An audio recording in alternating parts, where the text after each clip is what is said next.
Hélène Stevens va nous parler aujourd'hui d'une formation en développement personnel dans une entreprise et elle va parler plus particulièrement des réceptions, des usages et des effets, je crois aussi, de cette formation sur les personnes concernées.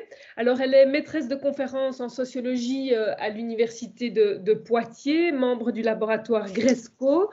Elle développe ses travaux donc dans le champ du travail, de la formation, de l'emploi des entreprises, où elle observe plus particulièrement donc les processus de psychologisation des rapports sociaux et notamment des relations de travail, dans une démarche qui est, je crois, notamment ethnographique, où elle cherche à comprendre donc les usages des catégories psy, leurs appropriations sur les relations de travail, notamment enfin, en ce qui concerne les relations de travail et le rapport au travail, donc dans le monde de l'entreprise. Elle s'intéresse à la fois aux effets donc, sur les personnes, sur les images d'eux-mêmes, sur leur trajectoire professionnelle, mais aussi donc, sur la reproduction, je crois, des rapports sociaux dans une perspective, il me semble, bourdieusienne. Elle a d'ailleurs publié un livre sur Bourdieu. Alors, sur les questions qui nous concernent aujourd'hui, dont elle va parler aujourd'hui, elle a publié de nombreux articles que je ne vais pas citer. Je vais simplement citer 2 directions de revues qui, je pense, concernent plus spécifiquement donc, ce sujet. En 2008, Hélène a coordonné un numéro de la revue Sociologie pratique qui s'intitule La tentation psy. Et plus récemment, en 2017, elle a coordonné avec Laurent Wilmès un autre numéro d'une autre revue, Savoir agir, numéro 40, qui s'intitule Les cadres pris dans la gestion. Donc voilà, aujourd'hui, elle va nous présenter une partie de son travail, je pense notamment ce travail mené dans une démarche ethnographique, donc dans une communication qu'elle a intitulée Les ambivalences du développement personnel, analyse des réceptions, effets et usages d'une formation en entreprise. Et donc on est vraiment très heureux de l'entendre sur ce thème qui recoupe en de nombreux points à la fois thématique et de posture, sociologique, des questions et une manière de travailler au sein de l'équipe du projet ERC Coaching Rituals, la question du travail sur soi tel qu'il se pratique dans le coaching, en parentalité, en santé mentale et dans l'éducation. Hein. Et donc, je disais des recoupements à la fois thématiques, mais aussi dans la posture, parce que je pense que vous adoptez, Hélène, aussi, aussi comme on tente de le faire dans le projet, une posture qui consiste ni à critiquer, ni à célébrer, mais vraiment à comprendre des usages, des effets ici de cette formation. Voilà, je vous cède maintenant la parole pour à peu près 1 heure de présentation. Donc, vous avez un diaporama, voilà, les choses se déroulent parfaitement. Alors, je propose qu'on fasse à l'issue de votre présentation une très courte pause de 5 minutes pour se reposer notamment les yeux, et puis on reprendra ensuite un temps de discussion qui sera introduit par Alex Ménian, donc, qui est stagiaire dans le projet ERC, et également par Nicolas Marquis, professeur de sociologie et promoteur du projet ERC Coaching Rituals. Voilà, je vous cède donc bien volontiers la parole, Hélène, pour à peu près 1 heure. Bien, écoutez, merci beaucoup pour cette présentation. Vous m'entendez correctement? Ok, et vous voyez mon diaporama? Ok. Alors, merci donc pour cette présentation. Merci beaucoup pour votre invitation. Alors, bien évidemment, j'aurais, comme vous le soulignez, apprécié vous rencontrer en chair et en os, hein, mais voilà, je suis au moins très contente de pouvoir échanger avec vous dans le cadre de votre ambitieux programme de recherche pour coaching. Merci plus particulièrement de me donner au fond l'occasion de revenir sur un travail de recherche que j'ai mené il y a bien longtemps maintenant, puisque j'ai travaillé sur cette question au tournant des années 2000. dans le cadre de ma thèse de sociologie qui portait sur le développement personnel en entreprise, comme vous l'avez rappelé. Et à cette occasion, je dois dire que je pouvais me sentir parfois assez marginale sur cet objet. C'est-à-dire qu'au fond, dans mon laboratoire, mais plus largement, d'autres doctorants autour de moi analysaient, par exemple, le devenir scolaire des enfants d'ouvriers, l'engagement militant, les réformes affectant les services publics, les dynamiques de professionnalisation d'un certain nombre d'activités. En fait, enquêter sur une formation de développement personnel mise en place dans une entreprise n'avait rien d'évident, ou alors semblait en quelque sorte jouer d'avance. Au fond, est-ce que c'était pas là un vague objet psychologique que d'emblée les vieilles batailles épistémologiques entre la psychologie et la sociologie conduisaient à classer a priori comme un objet illégitime? Ou alors, est-ce que ce n'était pas au fond une énième ruse du capitalisme pour manipuler les salariés? Au fond, c'était un peu joué d'avance, cette question-là. Et à bien des égards, faire une thèse sur cet objet-là, c'était d'abord essayer de lever ces a priori. Avant de revenir, voilà, avant de développer comment j'ai essayé de lever ces a priori ou de dépasser ces a priori, bon, je me sentais un peu marginale sur cet objet, mais en fait, dans les faits, à la même période, j'étais pas complètement seule à travailler sur cet objet. Alors que je finissais de rédiger ma thèse, Valérie Brunel a publié son ouvrage sur le développement personnel en entreprise. À la même période, j'ai rencontré Scarlett Salmon, avec qui j'ai partagé un travail de recherche sur les coachs, auquel elle a consacré sa thèse à ce sujet, vous le savez sans doute. Et puis, plus tard, j'ai aussi pris connaissance du travail de recherche de Nicolas Marty, à l'occasion de la parution d'un numéro de la revue Nouvelle, qui était consacré au travail sur soi, donc qui date de 2007, et puis de la parution de son livre, bien évidemment, au PUF, un peu plus tard. Mais dans les faits, en fait, on était isolés.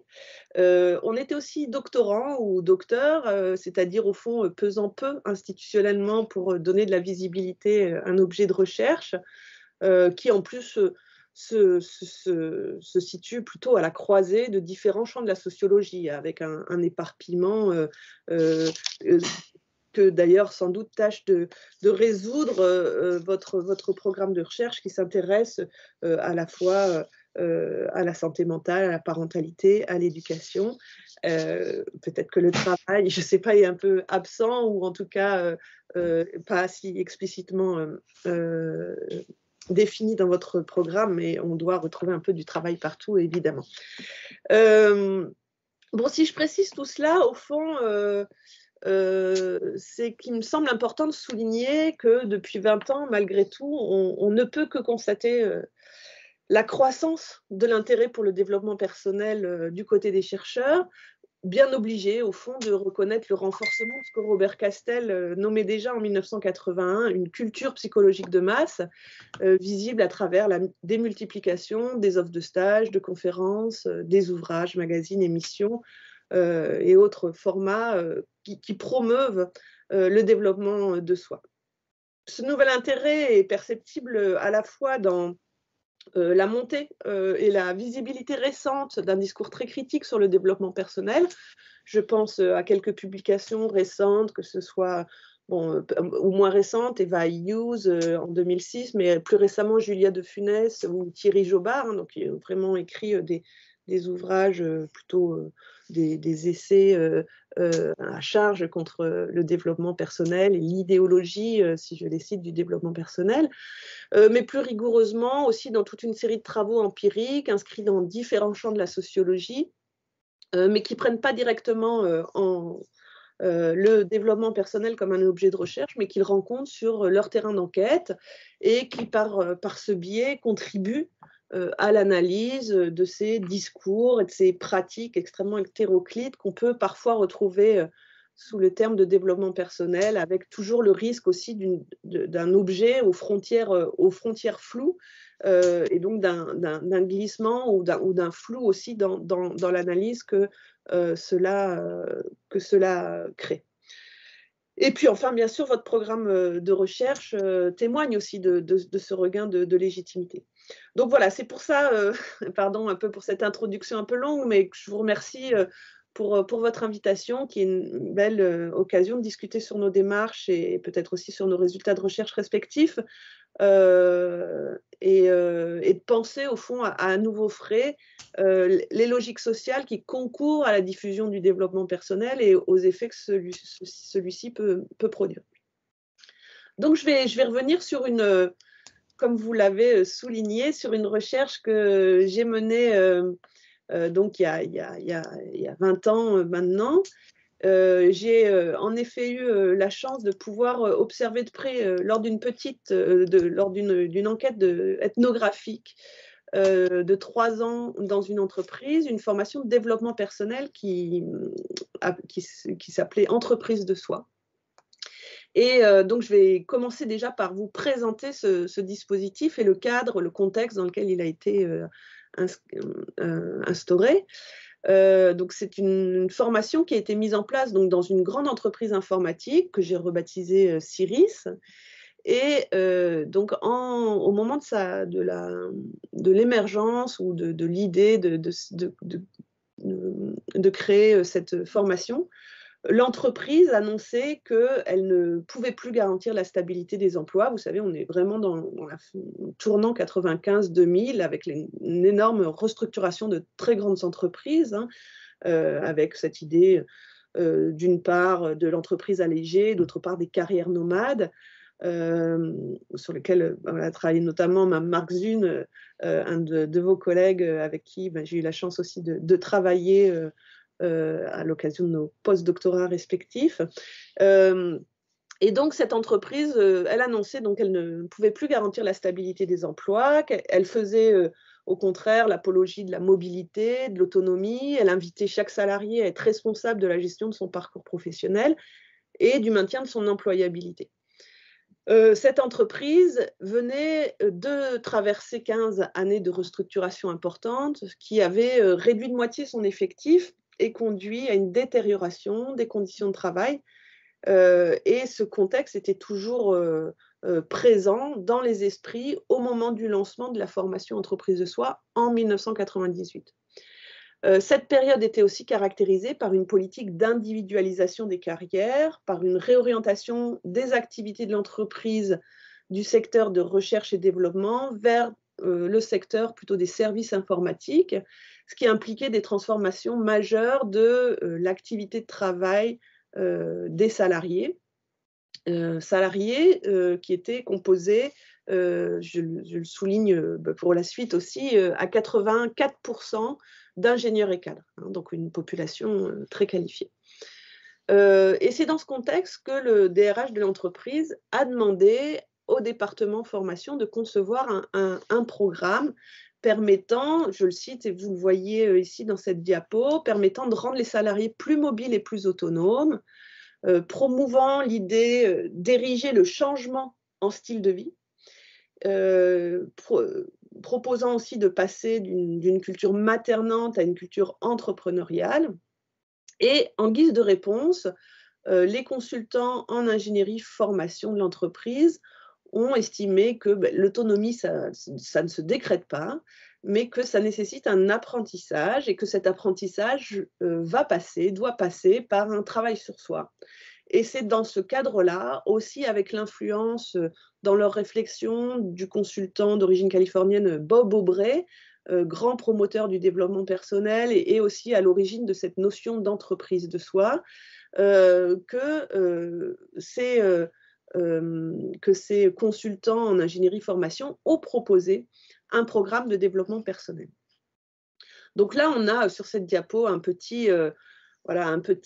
extrait en fait d'un livret qui a été distribué à l'ensemble des salariés de l'entreprise, enfin simplement le secteur recherche et développement, hein, auquel s'adressait cette formation. hein, où donc on voit cette idée d'un monde en changement et de la nécessité, au fond, de nous apprendre à changer avec lui avant que celui-ci ne nous change, voilà, sans qu'on sache complètement. Enfin, c'était vraiment l'idée d'une mobilité choisie plutôt que subie. Donc, il y avait vraiment l'idée d'être proactif, d'être autonome. On retrouve hein, largement toute cette dynamique, tout ce vocabulaire aussi plus largement à cette période et ensuite. Alors, comment se déroulait cette formation ? Les salariés pouvaient s'y inscrire de manière volontaire hein, et non pas, voilà, c'est marcher sur le fond, le volontariat. Et ils devaient alors choisir 3 séminaires parmi une offre de 10. Vous avez ici les noms de ces séminaires. Et puis, ils signaient un contrat qui établissait la confidentialité des propos échangés au cours de la formation et un contrat aussi qui les engageait à rédiger un bilan personnel à l'issue de leur stage. Les séminaires duraient environ 2 jours chacun et ils étaient animés par des consultants extérieurs à l'entreprise dont les pratiques s'inspiraient de différentes techniques d'inspiration psychologique, pour le dire vite, hein, et pour ne citer que les plus connus, on a bien évidemment l'analyse transactionnelle, la PNL, ou encore l'activation et le développement vocationnel de la personne. Et enfin, pour finir, ces séminaires pouvaient être prolongés par des entretiens avec un conseiller en stratégie de vie. C'était la formule, alors c'est un peu une sorte de coach avant l'heure, hein, le coaching montait, le mouvement de professionnalisation, ou en tout cas de diffusion du coaching et des coachs était en début d'essor, si on peut dire. Mais voilà, 5-6 ans après, on était vraiment en plein essor du nombre de coaching. Et donc, ces entretiens avaient pour vocation à approfondir la réflexion amorcée lors des séminaires et puis aussi à accompagner le salarié dans la réalisation du bilan de sa formation, voire éventuellement de l'accompagner vers une mobilité professionnelle. Alors, dès mon immersion sur ce terrain d'enquête, la question en fait de la réception de cette formation s'est posée, puisqu'en fait, très rapidement, j'ai été en quelque sorte prise en étau entre deux discours antagonistes au sein de l'entreprise. Emmanuel, vous l'avez effectivement souligné, des discours extrêmement critiques, alors relayés par deux syndicats qui interprétaient cette formation comme une manipulation pour pousser à la mobilité, pour voir comme un plan social déguisé, c'est l'expression qui était utilisée. La critique aussi d'une logique d'individualisation, de responsabilisation des salariés. Et puis de l'autre côté, les responsables de formation avaient, pour essayer de contrecarrer ces discours critiques, ont sollicité des participants, donc dans des toutes premières formations, pour témoigner de leur satisfaction. Et donc là, on a eu des propos très laudatifs, qui témoignaient par exemple d'une plus grande connaissance de soi, d'une plus grande force intérieure qui permettrait d'affronter les changements à venir. Bon, c'est des choses que j'ai pu développer, que je ne développe pas ici, mais l'idée, c'était simplement de rappeler que d'emblée, en fait, voilà, il y avait cette idée qu'on est pris entre des discours critiques ou laudatifs, et que pour ma part, j'ai cherché à m'en extirper, tout d'abord en les prenant tous les deux au sérieux, puisqu'en fait, tous les deux, de chaque côté, tous les deux étaient persuadés que le développement personnel agissait, produisait des effets. Donc, la question des effets se posait d'emblée, puisque tout le monde suppose que ça produit des effets. Est-ce qu'on peut aller voir de plus près ? Et puis, pour justement mieux objectiver ces effets, j'ai cherché à reconstituer 4 dimensions qui peuvent être en quelque sorte pensées comme 4 temps de cette formation entreprise de soi. Alors, d'abord, le premier temps, la genèse d'un tel dispositif. J'ai cherché à la reconstituer à la fois au niveau microsociologique, en m'intéressant aux acteurs qui l'ont pensé, qui l'ont mis en place, Et puis la genèse à un niveau un peu plus macro, notamment en cherchant à reconstituer une histoire du développement personnel et une analyse des liens entre ce développement personnel et le management, ou en tout cas entre des pratiques d'inspiration psychologique et le management, et ce depuis le début du XXe siècle, ou un peu plus tard quand même, à la suite de la Seconde Guerre mondiale. Donc j'aborderai pas cet aspect aujourd'hui, j'aborderai plutôt les trois autres aspects. La question de la réception d'entreprise de soi par les salariés de Syris, et la réception au-delà des positions opposées que j'évoquais précédemment, c'est-à-dire au fond de m'intéresser aux motifs d'inscription des participants, m'intéresser d'abord aux conditions de possibilité d'un intérêt pour une telle offre de formation. Donc, quelles étaient aussi les caractéristiques sociales des participants par rapport aux non-participants, quelles étaient leurs positions dans l'entreprise, quelles raisons ils invoquaient pour justifier leur inscription. Donc, c'est ce que je présenterai dans un premier temps, hein, toujours en essayant de tenir ce que j'ai fait tout au long de ma démarche de recherche, ce qu'ils pouvaient m'en dire, et puis aussi une dimension plus objective de leur trajectoire et de leur position sociale et professionnelle. Donc, toujours essayer de coupler, d'articuler cette dimension objective et subjective. Ensuite, les usages, ce qui se jouait dans les séminaires de développement personnel, au fond, qu'est-ce qu'on y fait, qu'est-ce qu'on s'y dit, qu'est-ce qui s'y échange, est-ce qu'on peut d'ailleurs considérer ce dispositif sous l'angle de la socialisation professionnelle. C'était un petit peu une de mes perspectives. Et puis enfin, comme je le disais, les effets. Hein, et pour cela, s'intéresser à ce que devenaient les participants, quels effets éventuels on pouvait mesurer, à la fois sur leur position professionnelle objective, mais aussi sur leur rapport au travail et à l'entreprise, donc d'un point de vue individuel, objectif et subjectif, et puis d'un point de vue aussi plus collectif, plus social, sur les rapports sociaux de travail. Donc c'est ce que je traiterai en troisième et dernière partie. Voilà, j'oublie de mon diaporama, un grand classique. Excusez-moi, j'ai donc du tout un petit temps de retard. C'est ce que je traiterai donc en troisième et dernière partie. Donc simplement, j'ai mis ici les quatre perspectives de recherche que j'ai cherché à travailler. Et puis je vais tenter, si le temps le permet, de vous faire part des trois derniers. Alors pour ça, rapidement, j'ai mis en place une démarche de recherche qui croise différentes méthodologies. L'idée d'assurer un suivi longitudinal des participants à cette formation par des entretiens biographiques, souvent répétés, pour savoir, voilà, pour essayer de les voir, pour certains avant la formation, ensuite pendant, après à 3 mois, après parfois 1 an ou 1 an et demi après.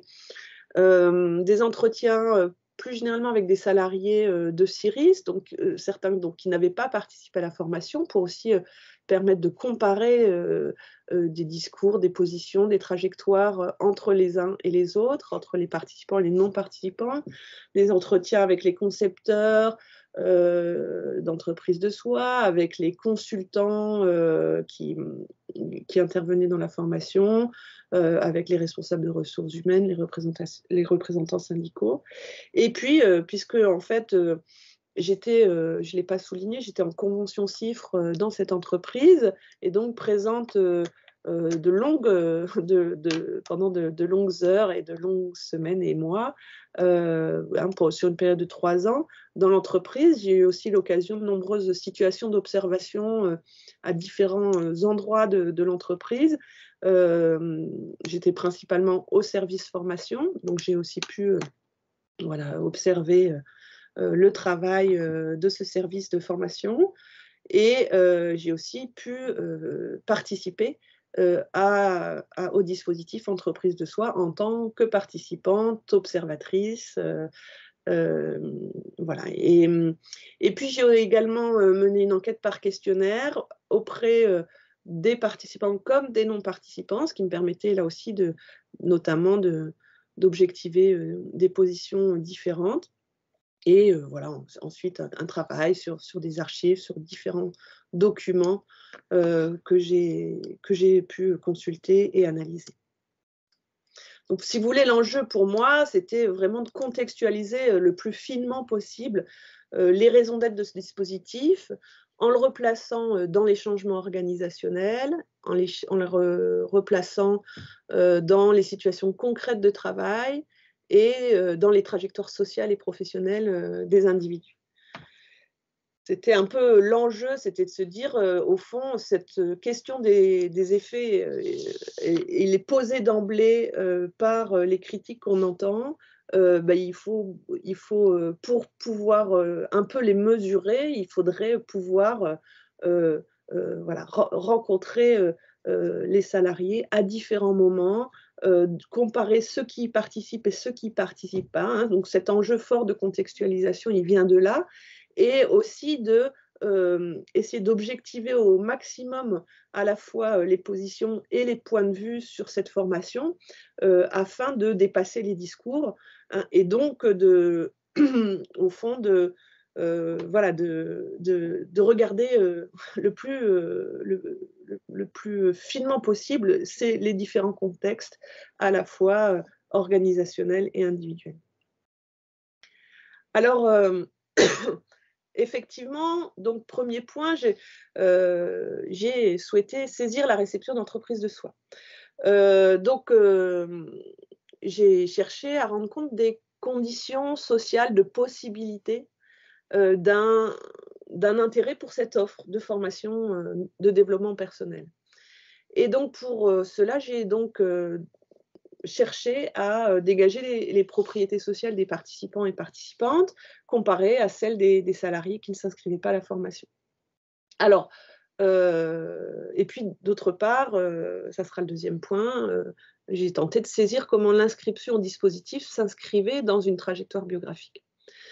Donc en 4 ans d'existence du dispositif, donc de 1997 à 2001, il y a 160 salariés de CIRIS qui se sont inscrits à entreprise de soi, sur une population visée totale de quelques 1800 salariés, hein. Donc vous voyez, ça représente à peine 10%. Parmi ces 160 salariés, les femmes sont surreprésentées par rapport à la population d'origine. C'est-à-dire que l'ensemble de la population de CIRIS à qui cette offre a été faite, elle était composée à 74% d'hommes et 26% de femmes. Alors qu'en fait, la proportion de femmes dans l'entreprise de soi est de 39%, hein, 39% contre 26% dans la population d'origine. Alors pour expliquer cette plus grande participation féminine, bien sûr, on peut évoquer spontanément le monde social, matériellement et symboliquement structuré par les oppositions entre travail productif et travail reproductif, entre public, privé, extérieur, intérieur, objectivité, subjectivité. Et au fond, ces oppositions symboliques, elles se retrouvent, on le sait, dans la division sexuelle du travail, entre le monde des choses humaines, plutôt attribué au féminin, et le monde des choses matérielles, attribué au masculin, hein, c'est pour reprendre la dichotomie de Durkheim. Et puis, ces oppositions, elles se déclinent dans les pratiques de socialisation, dans les filières scolaires, dans la division sexuelle des espaces et des rôles, et dans les positions professionnelles. Elles assignent aussi aux femmes la prise en charge du travail émotionnel dans les familles, dans l'éducation et bien au-delà. Et elles conduisent ainsi les femmes, davantage que les hommes, à développer un intérêt pour ces biens symboliques de la culture psy, hein, ou le monde des choses humaines. Et cet intérêt sexuellement différencié, pour ce qui se rapporte au psychologique, a ainsi pu contribuer à une participation proportionnellement plus importante des femmes pour cette formation entreprise de soi. Comme on peut le voir de façon plus générale aussi pour l'ensemble des stages de développement personnel ou pour le lectorat d'ouvrages de développement personnel ou de magazines, hein. J'ai pas beaucoup, par exemple, le magazine Psychologie Magazine est composé à 71% de femmes, enfin en tout cas en 2003, hein, c'est un chiffre que j'avais trouvé. Donc on voit aussi au fond cette plus grande appétence des femmes pour le fait psychologique, ou à l'inverse, on peut aussi observer une plus grande réserve ou résistance du côté des hommes pour la référence à des causalités internes ou à l'expression de sentiments ou d'émotions. Je pense notamment aussi au travail d'Olivier Schwartz à propos des conducteurs de la RATP ou au travail de Marc Loriol pour les policiers. Donc, qui montre ça, mais on peut penser à d'autres travaux aussi, hein, qui montrent cette résistance masculine ou un peu plus grande du côté des hommes. Cette analyse sur les conditions sociales de possibilité d'un intérêt pour cette offre de formation psychologisante, elle doit aussi être complétée par une lecture en termes d'appartenance sociale. Et là aussi, on peut noter une surreprésentation parmi les participants de personnes issues des professions et catégories sociales supérieures.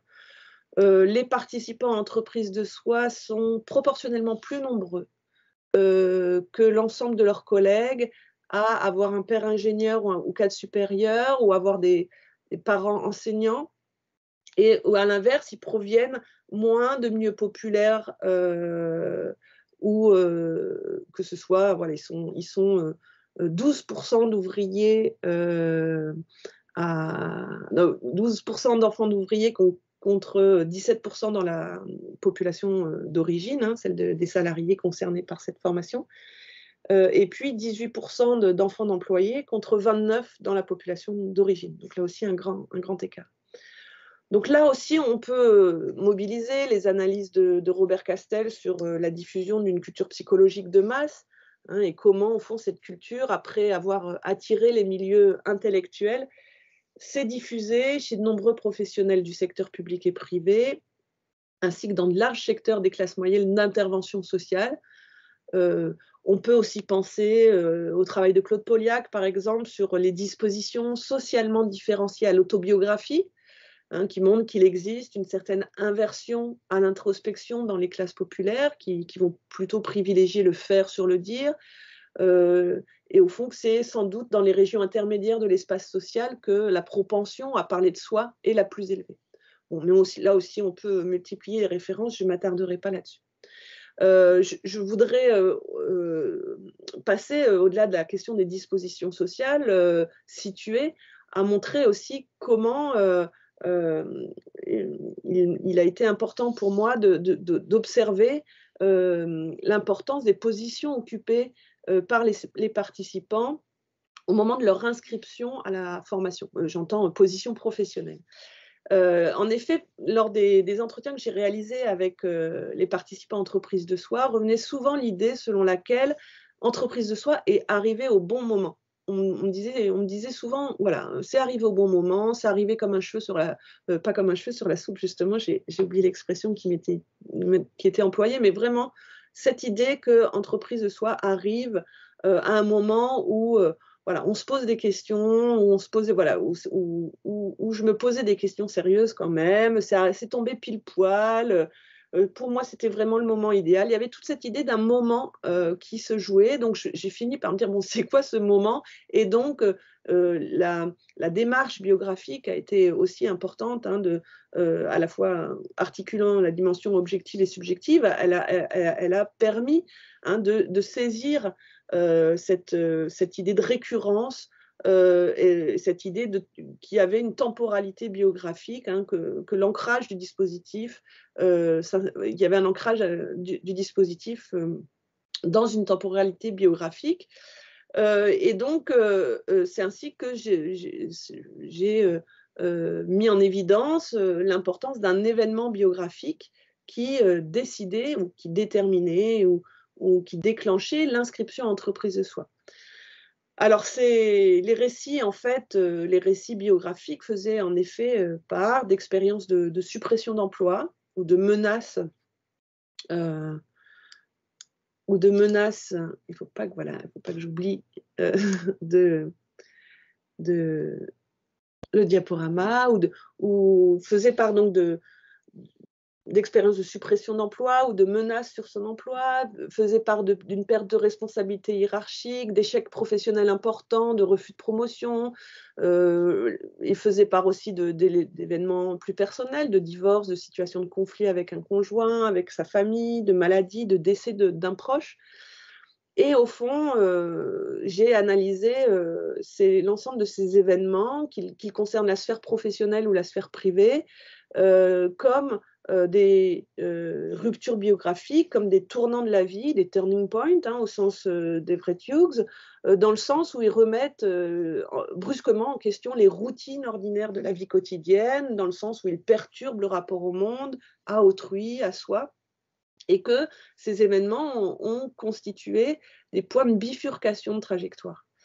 Et au fond, ces événements ou les effets de ces événements biographiques ont été source de multiples décalages, de désajustements, et qui pouvaient s'exprimer par des sentiments de fatigue, de doute, d'impuissance, de pression mentale, de non-reconnaissance, et que ces effets déclenchaient des formes de réflexion sur soi, des formes de réflexivité.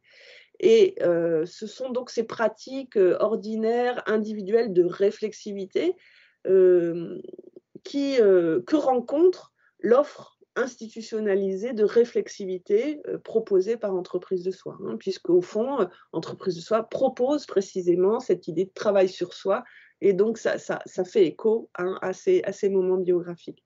Alors, je rejoins en ça, sur ce point, l'analyse de Nicolas Marquis, selon laquelle la lecture d'ouvrages de développement personnel s'inscrit dans un contexte biographique particulier, hein, cette brèche dans la vie quotidienne qui engendre un malaise et un questionnement auquel l'individu cherche une réponse dans ce type d'ouvrage. Alors, plus précisément, pour ma part, c'est notamment l'évocation de ces événements que j'ai d'abord entendu aussi dans des discussions informelles, puis que j'ai approfondi dans les entretiens, qui m'a confortée dans ce choix d'une approche biographique pour comprendre les raisons de l'inscription des salariés de Syris à Entreprise de Soi. Et c'est ce principe aussi de perspective biographique qui m'a permis aussi de mettre à distance le registre d'inspiration psychologique qui était spontanément mobilisé par les participants pour justifier de leur démarche. Hein, c'est-à-dire qu'au fond, quand on leur posait la question, et aussi ce que j'ai aussi beaucoup retrouvé dans les réponses aux questionnaires sur voilà, pour quels motifs, quelles sont les raisons pour lesquelles vous êtes inscrit à cette formation, il y avait toujours des réfléchir sur moi-même, mieux me connaître, cesser de fuir les conflits, m'aider à modifier mon comportement, mieux gérer mon stress, etc. Retrouver confiance en moi, bien évidemment, enfin, parce que ça revenait souvent. Et en fait,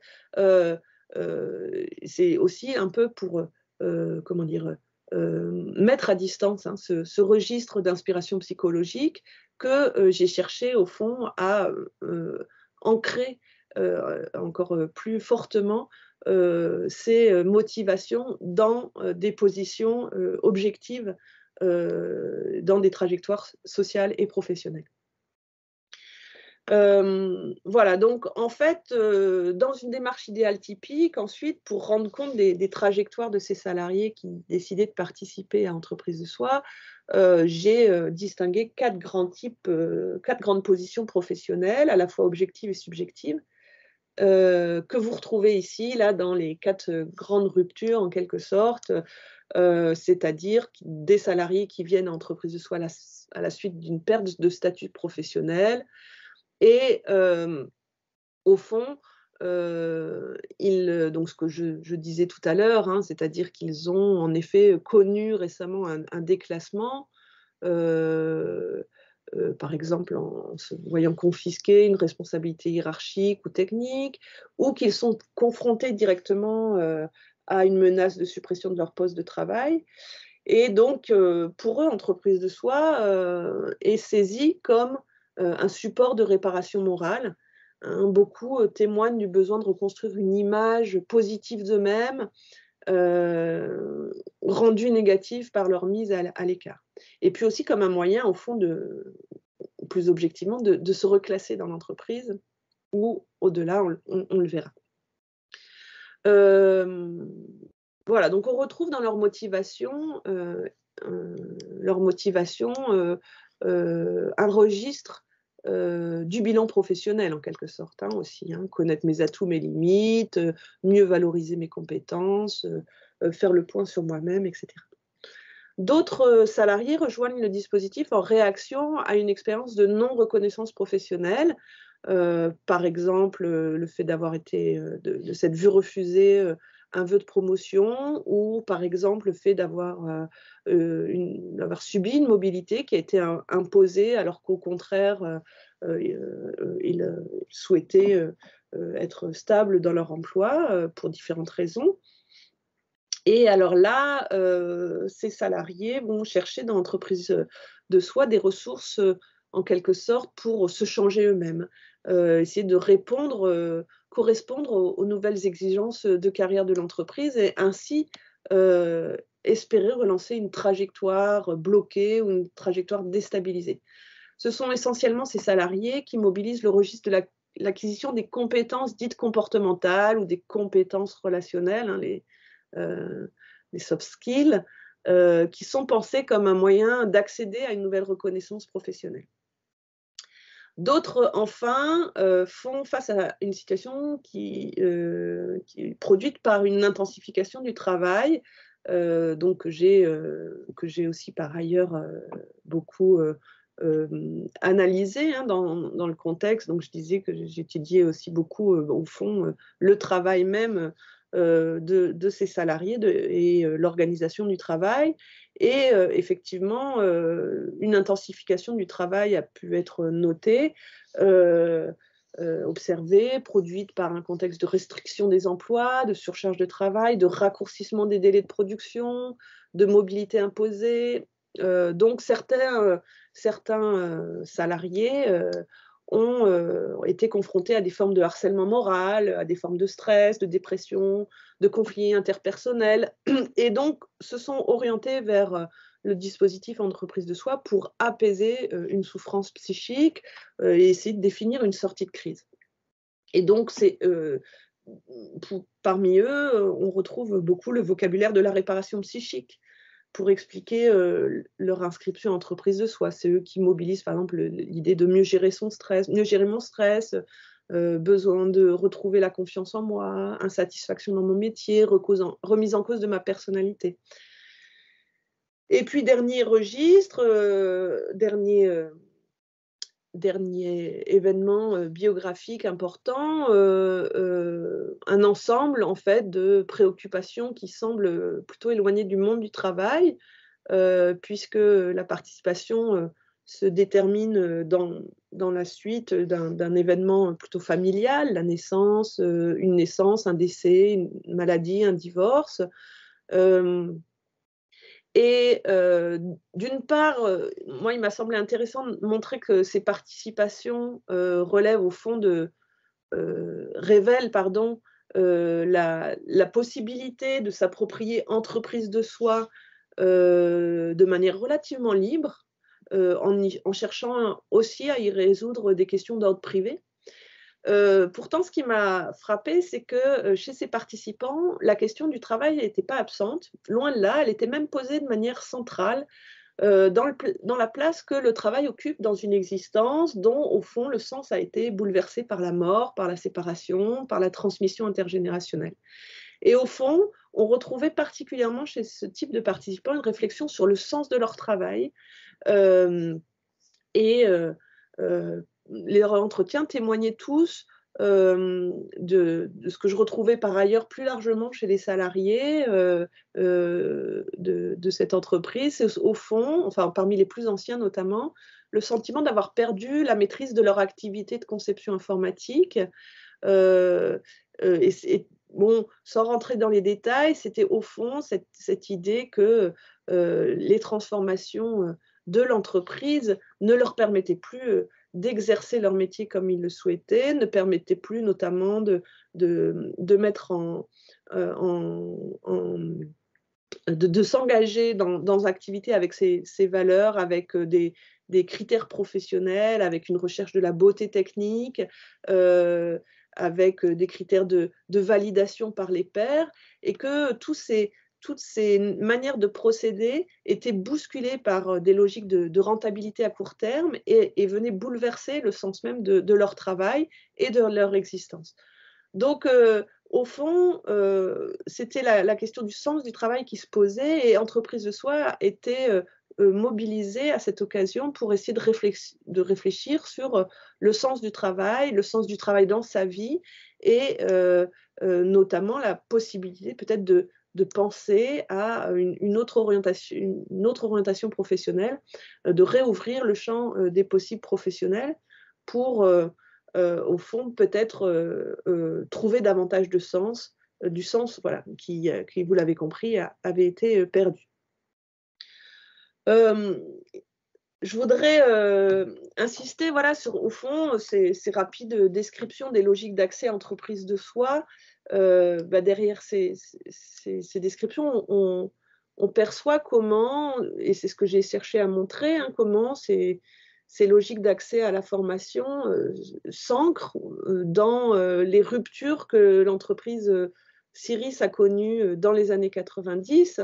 Hein, et donc, c'était au fond l'idée que les salariés de Ciris ont été confrontés à des pertes de statut professionnel, à des formes de non-reconnaissance professionnelle, à une intensification du travail, à une transformation du sens de leur travail, et que ils sont pris dans ces ruptures, et ils doivent envisager un changement, alors même que leurs possibilités objectives de mobilité se restreignent, hein, puisqu'on est toujours dans un contexte de restriction d'emploi, hein, et de réorientation des activités de l'entreprise. Donc, ils ont un peu le sentiment d'être pris dans une impasse, et que cette offre de dispositifs qui les invite à la réflexivité, voilà, tombe au bon moment, comme ils disent, arrive à point, et donc ils n'y sont pas complètement insensibles et s'y inscrivent. Alors, maintenant, peut-être, j'ai passé beaucoup de temps à présenter cela. Bien sûr, passer à la question, au fond, des usages. Je voudrais maintenant montrer ce que j'ai pu observer, analyser des usages et aussi des effets de cette formation. Et donc, je vais le faire en 2 temps. D'abord, hein, en m'appuyant sur mes observations participantes à Entreprise de Soi, sur les entretiens avec les stagiaires et puis les différents documents que j'ai pu recueillir. Je voudrais présenter ce qui se passe et ce qui joue dans la formation, donc cette partie 2. Et puis, sans doute un peu plus rapidement, j'irai sur la partie des effets, donc, comme je l'avais dit, en réalisant un suivi longitudinal des participants. Je souhaiterais montrer ce qu'ils deviennent plus objectivement après la formation et quel est leur devenir. Alors, j'ai déjà un peu émis l'idée de cette appropriation différenciée du dispositif pour des raisons assez hétérogènes, même si toutes inscrites dans un contexte.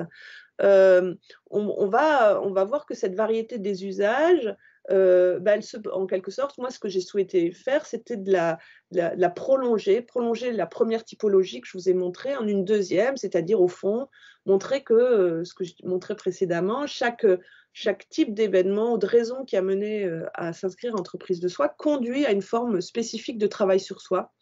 Et donc, on va retrouver un peu le prolongement là, dans cette partie, pour montrer, par exemple, si je fais le va-et-vient, hein, comment des personnes qui sont venues à Entreprise de Soi à la suite d'une perte de statut professionnel, et donc qui sont venues à Entreprise de Soi pour se revaloriser, se reclasser, vont y trouver des formes de requalification symbolique. C'est donc la première sous-partie, hein. Donc on va suivre un peu comme ça cette typologie.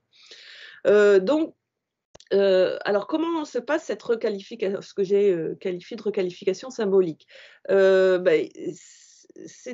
se passe notamment par le fait que, dans le cadre de la formation, les salariés sont amenés à plusieurs reprises à raconter leur parcours et à chercher à repérer les éléments satisfaisants, les éléments constructifs.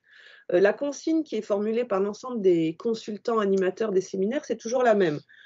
Parler de soi en termes positifs, jamais négatifs. On bannit la critique, l'autocritique, les jugements négatifs, les jugements péjoratifs. Faire donc référence à des situations de réussite, pas à des situations d'échec. Mettre en avant ses qualités plutôt que ses défauts. Aborder les difficultés rencontrées en les présentant plutôt sous l'angle des enseignements professionnels que ces difficultés ont permis de tirer. Donc, au fond, la trajectoire est passée et souvent mise en avant et elle est considérée comme un réservoir d'expérience dans lequel le participant doit apprendre à puiser des éléments qui témoignent de ses capacités, de ses savoir-faire. Donc, par exemple, dans un séminaire qui s'appelle « Moi et ma façon d'agir », le participant devait repérer, je cite, les actions ou les réalisations qui lui restent comme des moments les plus marquants où il a eu la sensation de donner le meilleur de lui.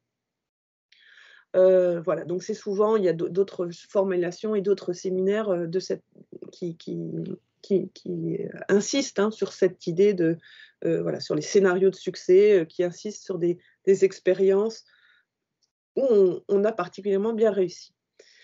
Cette intention de valorisation personnelle, au fond, elle est présente à chaque instant du dispositif.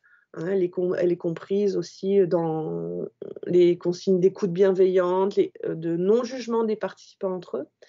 Et donc, c'est d'ailleurs ce qui ressort le plus des évaluations des salariés qui ont suivi Entreprise de Soi, alors qu'ils étaient précisément fragilisés par une situation professionnelle incertaine. Une grande majorité déclare spontanément ressentir une plus grande confiance en soi à l'issue de la formation. Ils expriment vraiment un sentiment de réassurance dans leurs capacités. Donc, bon, voilà, par exemple, un petit extrait d'entretien, Bertrand, qui est un ingénieur de 40 ans, ingénieur déjà à un niveau élevé, puisque position 3A. Lui, il a connu justement un parcours promotionnel jusqu'à arriver à une position potentiellement d'encadrement en 3A, et il est confronté à un déclassement. Et donc, il explique que Entreprise de Soi permet de réfléchir sur les scénarios de succès. Scénario de succès, c'était un des titres d'un des séminaires, et que le premier aspect, c'est que ça réapprend à positiver et d'être plus capable de savoir sur quoi il peut s'appuyer. Pour les salariés bloqués dans leur souhait de promotion ou qui ont été tenus malgré eux de changer de poste de travail, donc plutôt le parcours type 2 que j'ai présenté précédemment, l'enjeu pour eux, je l'ai dit, c'était d'apprendre les nouvelles règles de carrière, chercher à s'y conformer ou tenter d'en jouer. Et alors, eux ont plutôt cherché dans Entreprise de Soi tout ce qui permet de résoudre leurs problèmes de communication, tels qu'ils le formulent. Je reprends des formulations. D'améliorer leur comportement, c'est ce qu'on pouvait aussi me dire. Au fond, ils jugeaient leur comportement inadéquat, insuffisant, et ce qui expliquait, selon eux, leur situation de non-reconnaissance professionnelle. Et de fait, Entreprise de Soi constitue un espace privilégié de socialisation aux nouvelles normes d'emploi fondées sur la logique de l'employabilité, pour le dire comme c'était le cas à cette période du tournant des années 2000. C'est ainsi que dans le cadre de leur formation, dans le séminaire, ils découvrent des explicitations, mais aussi des mises en scène répétées de ce qui est le nouvel esprit de l'entreprise, en quelque sorte. C'est-à-dire, ils retrouvent, bien sûr, dans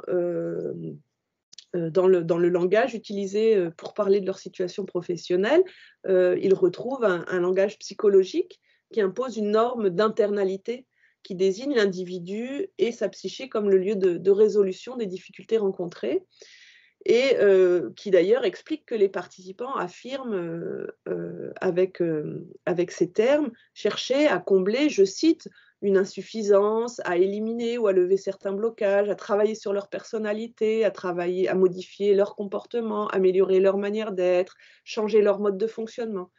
Réactiver leurs désirs. Donc autant d'expressions que je reprends de la part de ces enquêtés.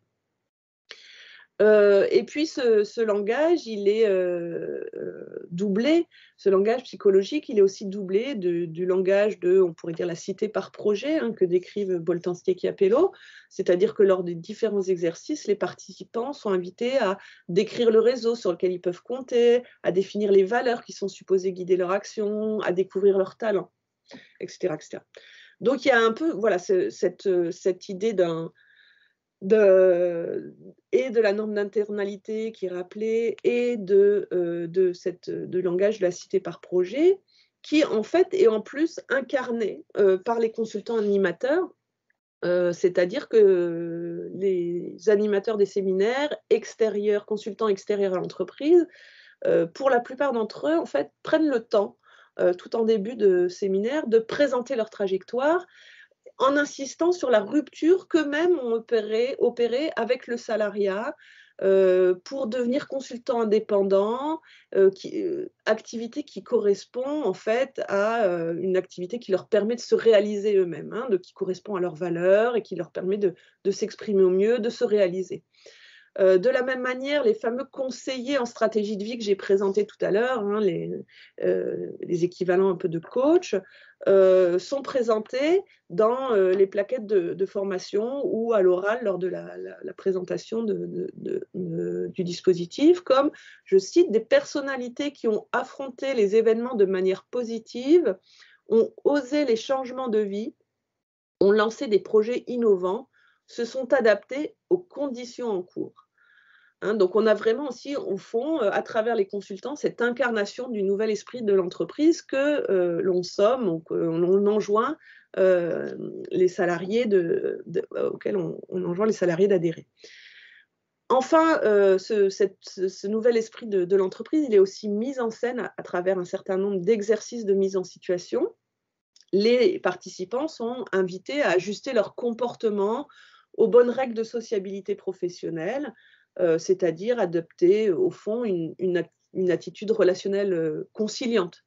Donc en s'appuyant sur des tests de personnalité, en s'appuyant sur des profils types, chaque participant découvre quel profil type lui correspond, essaie d'apprendre à reconnaître celui de son interlocuteur, et à partir de schémas de communication préétablis, il apprend à faire dialoguer au mieux ces deux profils.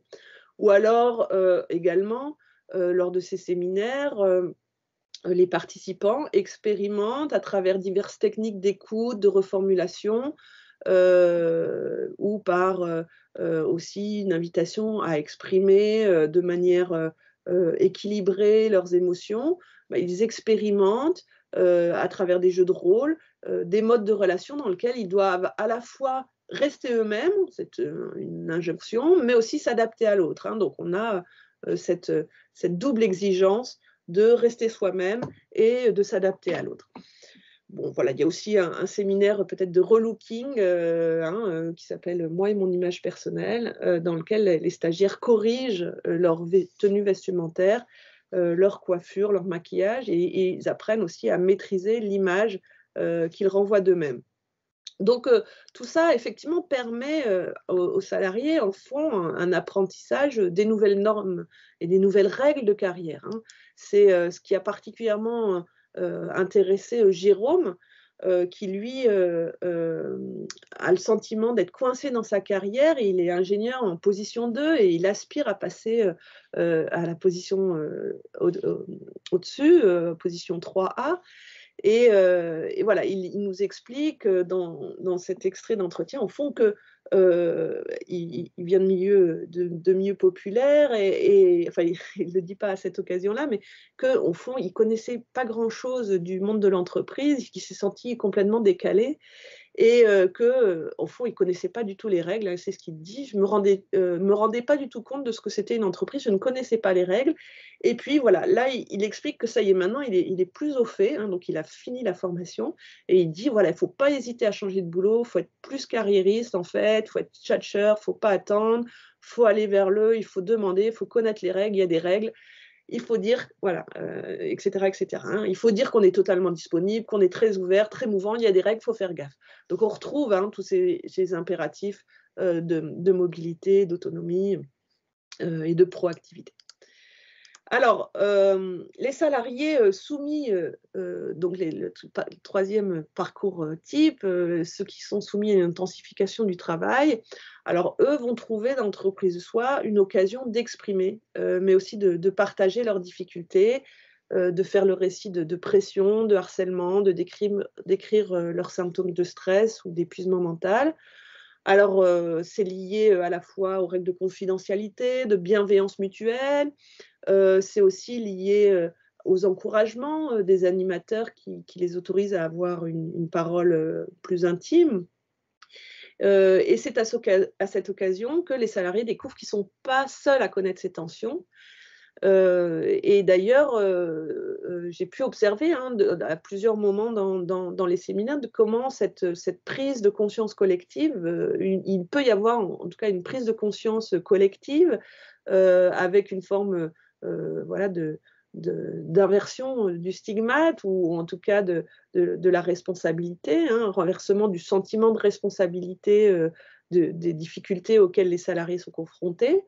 C'est-à-dire que les participants désignaient l'entreprise comme responsable de leurs difficultés, de leur situation de stress, des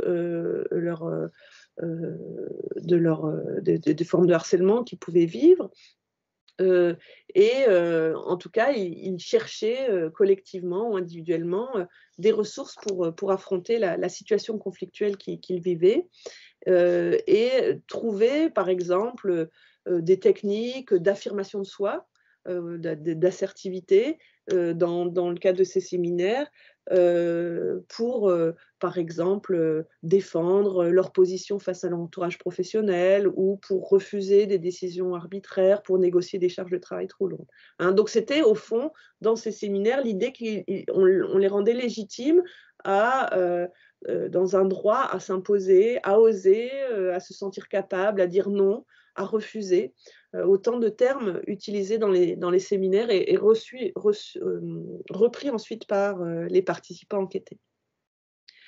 Donc là, je n'ai pas trop le temps, je surveille l'heure aussi. Il y a le cas de Bertrand, hein, qui explique, voilà, qui s'est rendu compte d'abord qu'il n'était pas tout seul et qu'il n'y avait pas de honte à ressentir du stress. Donc, un des aspects donc, de ces séminaires.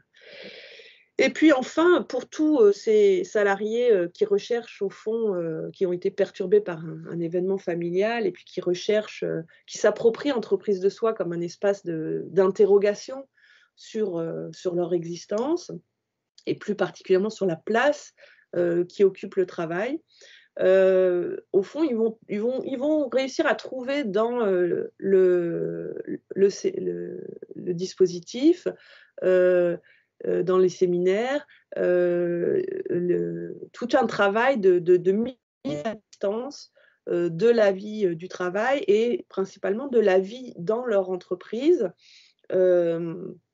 Et ça se réalise à plusieurs occasions. Par exemple, lorsque les récits d'expériences qu'on leur demande de faire comportent des récits d'activités extra-professionnelles, et que on les encourage à valoriser particulièrement les activités d'expression artistique, sportive, par exemple, ou les activités tournées vers la relation à autrui, le bénévolat, l'entraide. Quand on leur demande aussi d'expliciter les compétences qu'ils ont acquises à ces occasions, lors de ces activités extra-professionnelles. Ou, par exemple, lors d'un exercice, dans un séminaire, qui consiste à imaginer, je cite, 6 actions que vous engageriez si vous avez gagné un gros lot au loto. Ou un autre exercice où on leur demande d'exprimer, je cite encore, une passion, un rêve d'enfant que vous souhaiteriez réaliser. Au fond, à chaque fois, hein, on incite les salariés à s'extraire des contraintes de la vie professionnelle, des contraintes financières et matérielles dans ces cas-là. Et puis, enfin, peut-être aussi dans d'autres occasions, lorsque les séminaires s'organisent autour de la définition de caractéristiques personnelles, qu'elles soient appelées personnalité, valeurs, mode de fonctionnement, façon d'agir ou identité, mais qui toutes sont désignés comme à l'origine des attitudes, comme à l'origine des choix et des positions de chacun, aussi bien au travail que dans la vie extra-professionnelle. Hein, on dirait disposition pour certains sociologues, par exemple, ou même habitus.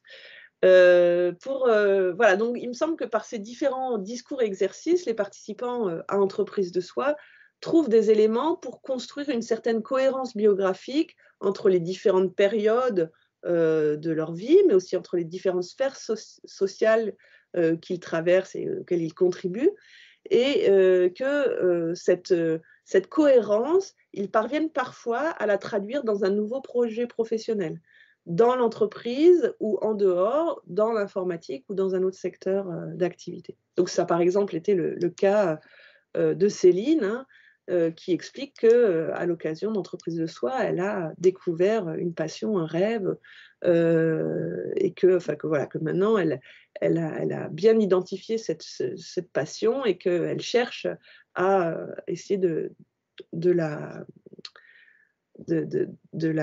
traduire objectivement.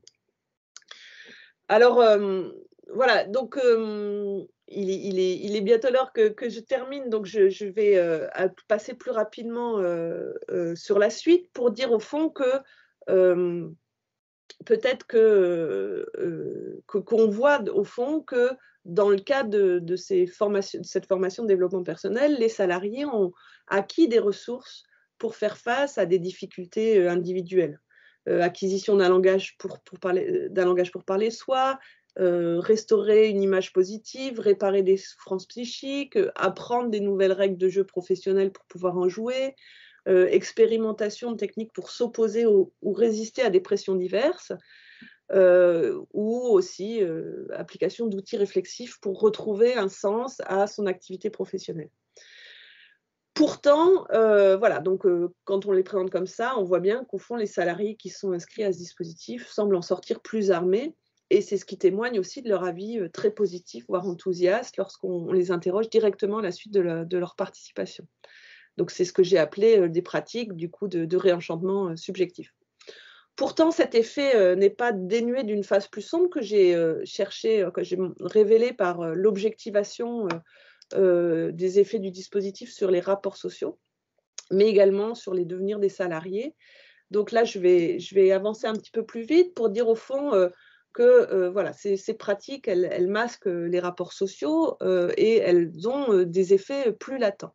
D'abord, pour le dire rapidement, elles ont un effet de normalisation et d'une instrumentalisation de la réflexivité. C'est-à-dire que, bien sûr, les salariés trouvent des ressources langagières pour se présenter sous un meilleur jour, hein, pour se valoriser, tout ce qu'on a vu, mais on voit bien que d'emblée, la connaissance de soi, elle est très instrumentale, et par exemple, en témoigne l'utilisation du vocabulaire de la vente et du marché pour parler de soi, qui est très, très présent dans les entretiens des participants à Entreprise de Soi, après leur participation, et qu'on retrouve beaucoup moins dans les entretiens des non-participants, des salariés non-participants à Entreprise de Soi. Par exemple, Sophie me dit je me vends pas bien, je suis un peu timide. Une autre me dit sur le marché, je pense que je pourrais me vendre avec cette étiquette-là. Pour l'instant, un autre, je me dis que j'acquiers encore des compétences qui me permettront de mieux me vendre sur le marché. Enfin, j'ai pléthore comme ça de citations sur me vendre, se vendre et la question du marché. Autre part, on peut constater un renforcement de l'autocontrôle, hein, ce que j'évoquais au fond sur cet apprentissage de l'autocontrôle, cet apprentissage des nouvelles normes de carrière. C'est au fond aussi le fait que cet apprentissage conduit à un autocontrôle dans le sens où les difficultés professionnelles sont, je l'ai évoqué déjà, expliquées par des insuffisances psychologiques et que c'est un travail sur soi qui est nécessaire et qui permettrait de corriger ces insuffisances. Mais c'est aussi le fait que, quelle que soit la situation, chacun est tenu de présenter une image de soi dynamique, agréable, conciliante, d'entretenir des relations pacifiées avec ses partenaires de travail. C'est un peu ce que nous dit Jérémy aussi, hein, quand il montre que pour lui, le frein à sa propre évolution, c'est lui-même. Hein, et c'est lui-même, et c'est des questions de comportement de soi. Ce que ça produit aussi, au fond, c'est que certes, il y a une réparation provisoire des souffrances psychiques, mais on voit bien qu'il ne s'agit pas, dans ces exercices, d'agir sur les causes structurelles ou organisationnelles d'intensification de travail, hein, mais bien de demander aux individus de s'adapter à leurs conditions de travail, de prendre en charge les tensions et les difficultés qui en résistent.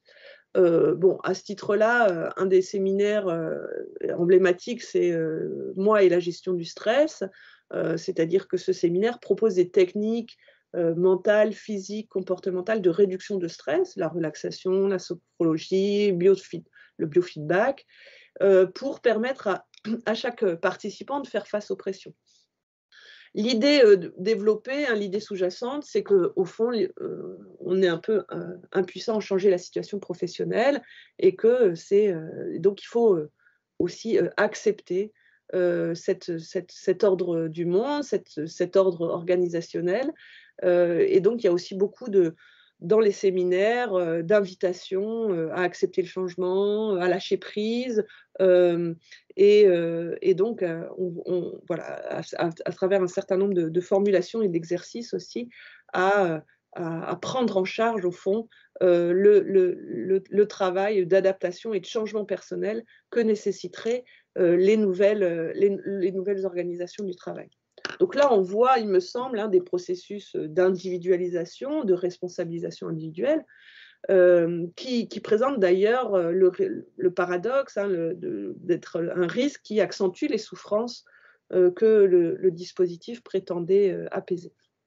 Et puis enfin, l'ouverture du champ des possibles, elle n'est pas aussi émancipatrice qu'elle le paraît au premier abord, tout simplement parce qu'au fond, elle repose sur une approche psychologisante et qu'elle ignore complètement les processus de socialisation inscrits dans des rapports sociaux, qui ont construit les dispositions des participants entreprises de soi. Et donc, quand il s'agit de mobiliser et de valoriser des expériences qui sont situées en dehors du travail, personne n'interroge le fait que les femmes mettent en avant des difficultés, mettent en avant des activités de soutien scolaire et d'éducation, d'expression artistique ou de bénévolat. Et donc, elles vont traduire ces activités dans des compétences d'écoute, d'empathie, d'altruisme, et qu'à l'inverse, les hommes valorisent des savoir-faire techniques qui sont plutôt étaient acquis lors de la construction de leur maison, d'activités de bricolage, ou alors qu'ils vont mettre en avant des capacités de coordination et d'encadrement qu'ils ont éprouvées lors d'encadrement sportif, voilà, ou sinon un sens de la responsabilité qu'ils ont mis en œuvre dans un engagement politique ou municipal.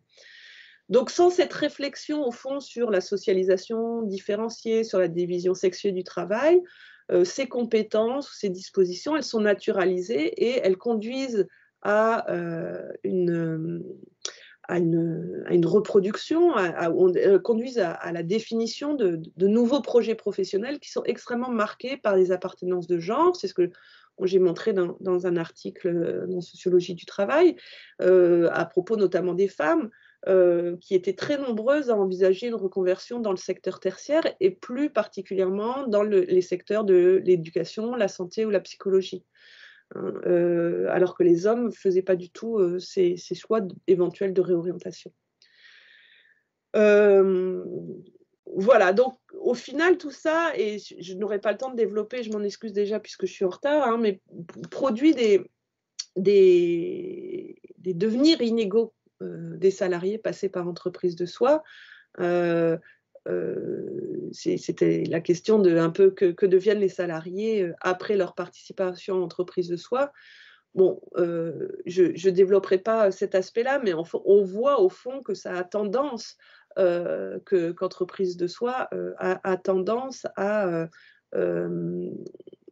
conforter, hein, des positions dynamiques, des positions de de progression professionnelle ou de promotion professionnelle. Et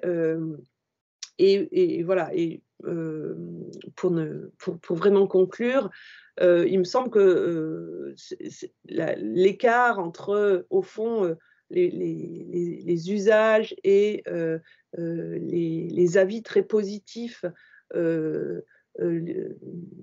des participants à la formation ne permettent pas révèlent au fond une forme de hiatus, de décalage entre les objectifs de la formation entreprise de soi qui vise à faciliter la mobilité professionnelle et les réponses que cette formation peut apporter, qui sont des réponses d'ordre subjectif, intersubjectif, alors que les conditions structurelles ou organisationnelles du travail et de l'emploi ne sont guère interrogées ou modifiées.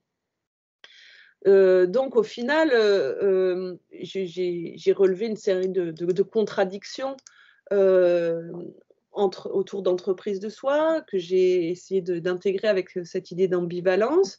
Cette notion, elle m'a paru utile pour rendre compte du dispositif et des tensions qu'il produit entre des dynamiques de réenchantement subjectif, mais aussi des dynamiques de désillusion, donc que je n'ai pas eu trop le temps de montrer là, mais qui sont liées à des positions objectives au fond qui derrière ne changent pas et qui sont toujours marquées par le déclassement, par exemple, des dynamiques de requalification subjective, mais en même temps de réassignation à des postes dans des situations de travail, dans des situations dégradées, à des situations d'émancipation vers de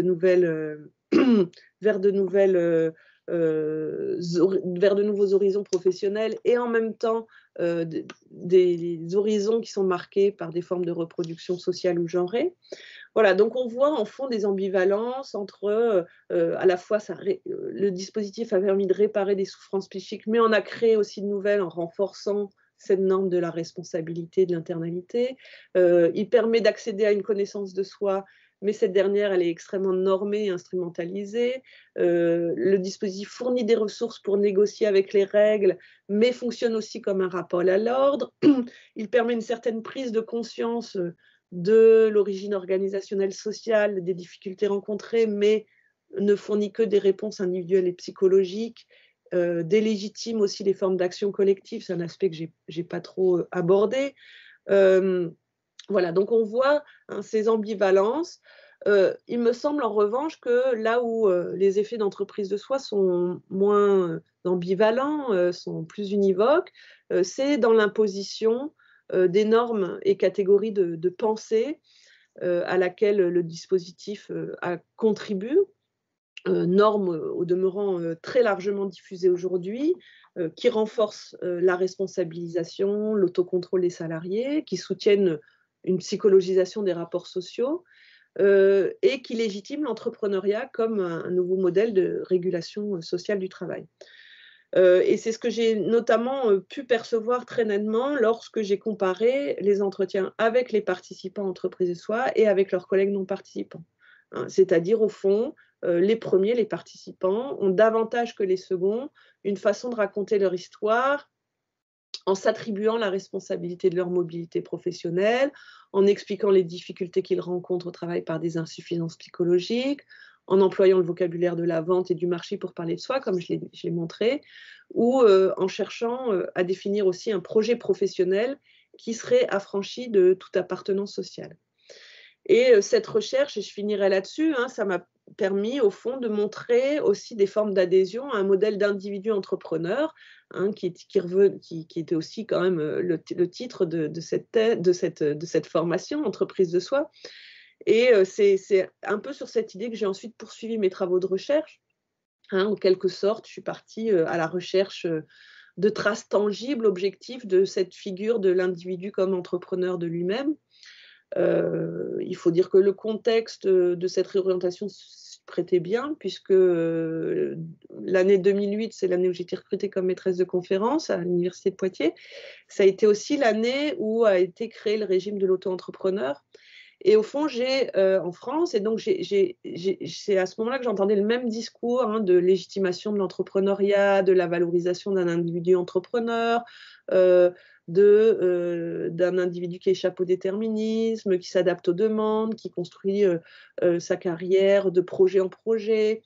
Et donc, j'ai retrouvé un peu cette même figure de l'individu entrepreneur, mais je retrouvais aussi, et je finirai là-dessus, au fond, à travers différentes enquêtes sur des terrains variés, que ce soit les acteurs du champ de l'encouragement et de l'accompagnement à la création d'entreprises, ou que ce soit les pôles qu'on appelle pépites, les pôles entrepreneuriat qui sont destinés aux étudiants ou aux diplômés de l'enseignement supérieur, ou plus récemment une enquête sur les travailleurs auto-entrepreneurs des plateformes numériques. Au fond, j'ai retrouvé sur ces terrains les discours, mais aussi parfois les outils de mobilisation des travailleurs qui valorisent la responsabilité et l'autonomie individuelle, mais aussi qui valorisent l'expression, le développement et la réalisation de soi, qui confirme, à mon sens, peut-être les affinités déjà anciennes entre développement personnel et capitalisme, ou entre rationalisation psychique et rationalisation économique. Et donc, j'essaie de poursuivre un petit peu sur différents terrains. Je voulais simplement finir là-dessus, hein, cette idée, au fond, d'un développement personnel qui est porté comme une sorte de valeur sociétale largement partagée et qui soutient des pratiques professionnelles, mais aussi qui soutient des transformations majeures des relations d'emploi. Voilà, je finis, pardon pour tout ce temps supplémentaire que j'ai pris et puis pour cette petite course finale. Voilà, je finis ici. Merci beaucoup Hélène, et je pense que la course finale a été parfaitement maîtrisée.